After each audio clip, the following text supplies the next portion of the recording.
Hi, welcome back to the 5-4. I hope you're having a good day. And I hope your day is going well, or at least I hope you're doing better than me. Because right now I am currently sick, and that is why this video is taking forever to be uploaded, happy to be posted, whichever English you want to use. So yeah, try to be prepared for the sniffs and the occasional coughs, if any though. But yeah.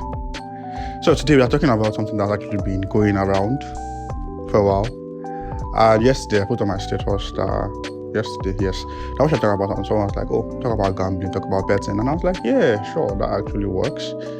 Because come to think of it, there has been like this disease, I can use that word, this spread of betting and everything that has been going through the whole media. That should have been going around everywhere. So yeah, we're talking about that today because we want to know what the Bible actually says about betting. Because I think sometime this week I saw some people that were having an argument about it on the internet. I saw a screenshot of the argument about it, about what the Bible actually says about betting. So we're going to talk about it today. So first of all, the Bible actually never talks about gambling or betting. Yeah, it never expressly talks about betting. But the thing is, it does talk about money a lot.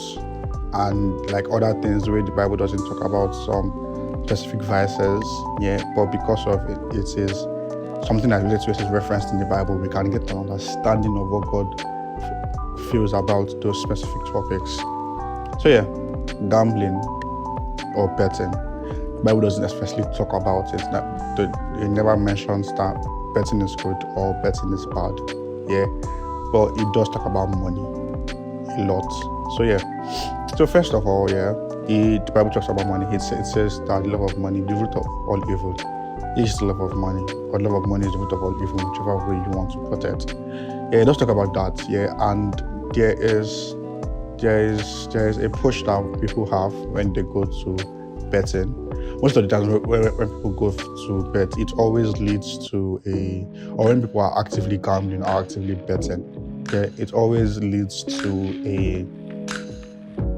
an addiction, or it is always an addiction in itself already. It is most people that bet, if not everybody that bets right now, it is out of an addiction. And if you don't believe me, try not betting for like 2 weeks straight. But the love for betting, the reason why some people bet is because of they have derived a passion from betting. They have derived a love from betting, and it might not necessarily seem like a love for betting. You might just think that it is out of a need, or it's out of I don't have enough, so I'm trying to use this little that I have to double my money quickly. And funny thing, the Bible does talk about get rich quick schemes. In Proverbs, the Bible does talk about getting rich quick schemes, and talking about how money gained too hastily would eventually spoil, would eventually go to waste. But money that is gotten over a period of time would have a better yield, a better fruit, if I can use that word. So the large population of people that actually go through the betting, are actually doing it out of an addiction, and it might not necessarily seem like it is one.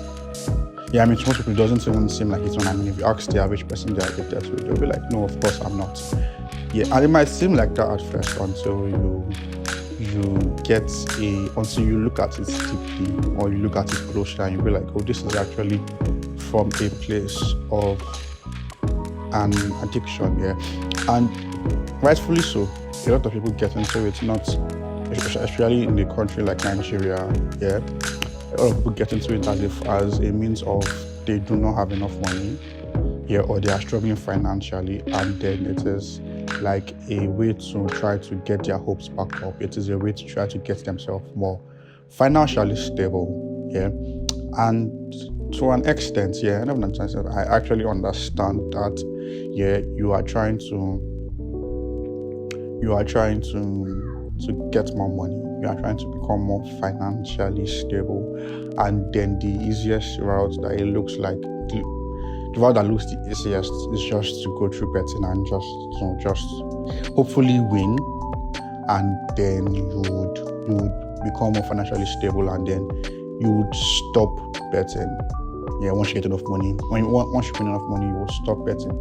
But the truth is that you would never stop.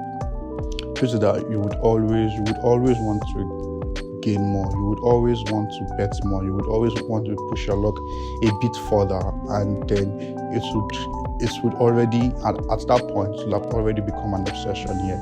Because I mean, you didn't necessarily work for the money. Yeah, so you would feel like, well, if I could get this amount of money from betting this amount of money, I mean, if I can stake a bigger amount, I should be able to get a bigger amount. Yeah, and then like that you would keep growing, and you would keep growing more into the abyss of betting, into the dark side. Yeah, and you keep getting thrown into the dark hole. I'm trying to look, and there's a particular word I'm trying to look for. I am not getting the exact one I'm thinking of. But yeah, you would keep going into the rabbit hole of betting. You keep going deeper and deeper and deeper and deeper until the point where you realize you do not have control over yourself again, and every money you now have, you are now trying to push it to try to bet more, to try to get more money from it.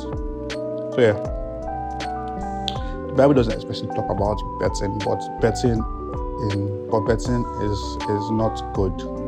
Yeah, I can even push it to the fact that betting at a point would become a sin, because it would now become an addiction, and you would now be feeding the addiction. And like we know, sins, not all sins are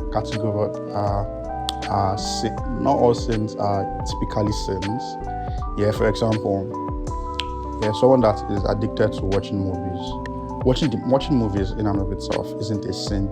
But when it now becomes an addiction, and you are now feeding that addiction by watching that movie, it has now become a sin.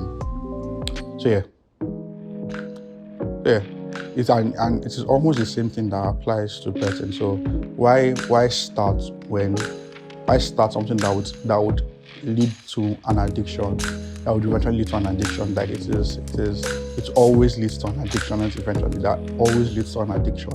Why start in the first place when you can just leave it be, and when you can just not do it, if that makes any sense? But yeah, I have struggled.